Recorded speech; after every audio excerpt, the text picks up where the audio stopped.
Welcome to This Explainer. Today, we're going to completely rethink what it takes to make your indoor cat truly happy. Now, we all love our feline companions, and we naturally want the absolute best for them, right? But today, we're going to dive into whether we're actually giving them what their minds and bodies truly need. You might be looking at your cat right now and thinking they're perfectly content. After all, they're safe, well-fed, and probably looking super cozy lounging on the living room couch. But here's the fascinating and maybe slightly uncomfortable truth. Most owners totally miss the hidden signs of feline stress. Indoor cats are absolute masters at hiding their boredom behind a mask of calm.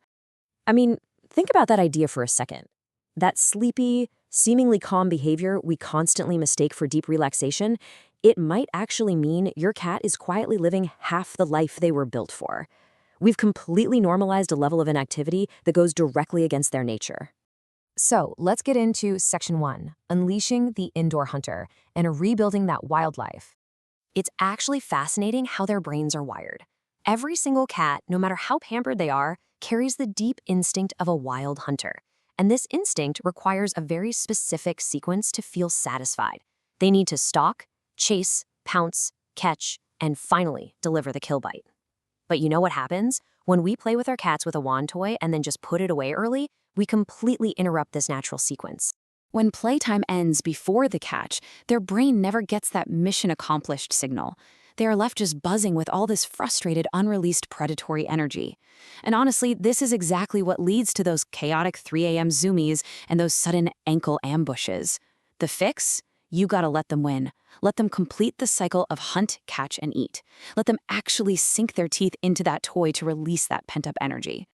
This wild instinct totally carries over to how we feed them too. We really need to rethink mealtime because that innocent little food bowl, it actually deletes the single biggest activity their mind and body were built for. Out in nature, they spend their days searching, stalking, and working for every single meal. When we make eating take zero effort, their main job in life just disappears.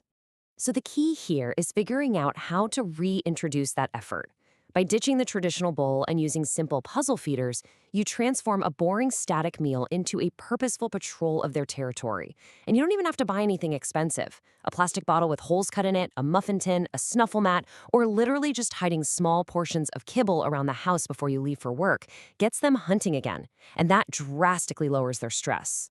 All right, moving on to Section 2, Building a 3D Territory and Understanding How Cats Actually See Your Home. This comparison is an absolute game changer for cat owners. Look, you might feel kind of guilty about having a small apartment, but cats do not measure square footage the way we do.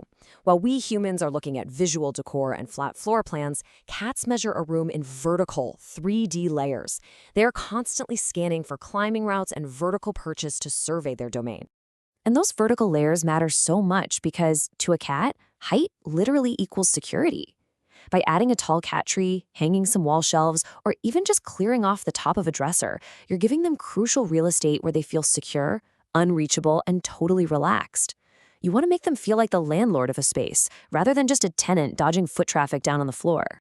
Which brings up another huge part of their territory. Ask yourself, what's on cat TV today? Think about what your cat does all day while you're out. For most cats, an empty living room offers zero stimulation. The window is basically the television for your cat. It's the one place the outside world still leaks in. But just like a real TV, it needs good programming to actually cure their boredom. You can drastically upgrade their programming. We're talking suction cup bird feeders stuck to the glass, padded window perches, or just pulling their cat tree right up to the window. If you can combine that with a morning sunspot, boom, you've basically built them a 5-star resort. You're turning a boring, static view into a constantly updating nature documentary. Just a quick warning, though. Definitely keep an eye out and manage the situation if strange outdoor cats start causing territorial stress through the glass. That takes us to Section 3, Awakening Feline Senses.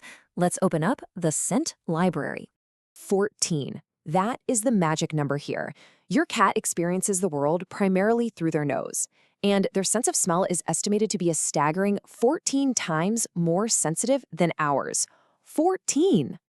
And because of that incredible sensitivity, we run into a pretty major problem. To your cat's nose, your home is basically a song stuck on repeat.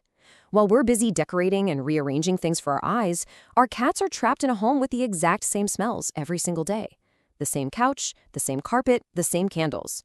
Over time, this leads to a starved nose and a really dull life. Now, when people think of scent enrichment, they immediately think of catnip. But honestly, a lot of owners think their cat is broken because about 1 in 3 cats, 33%, completely ignore the stuff. If your cat is in that slice, don't worry, there are plenty of other fantastic options for them. Scent enrichment is arguably the cheapest, easiest form of entertainment you can give them. You just need variety. Try rotating alternatives like silvervine, which actually works on most cats who are immune to catnip, or valerian root or honeysuckle wood. Even free outside items like a handful of clean leaves or a stick from the yard can bring a piece of nature inside.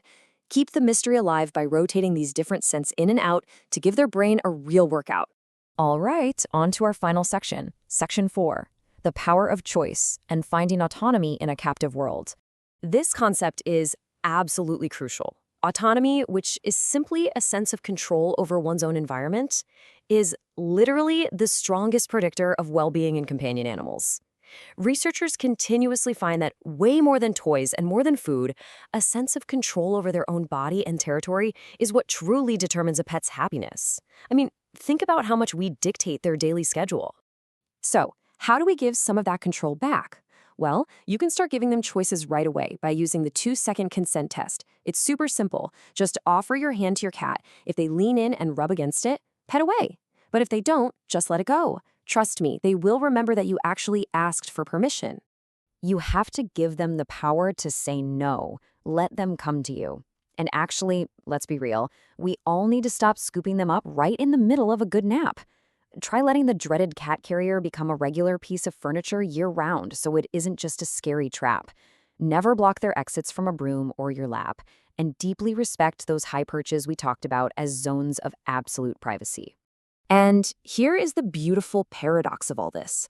The affection they actively choose is the only kind that actually feels safe to them. The amazing twist is that the more freedom and independence you give an indoor cat, the safer they feel in their environment.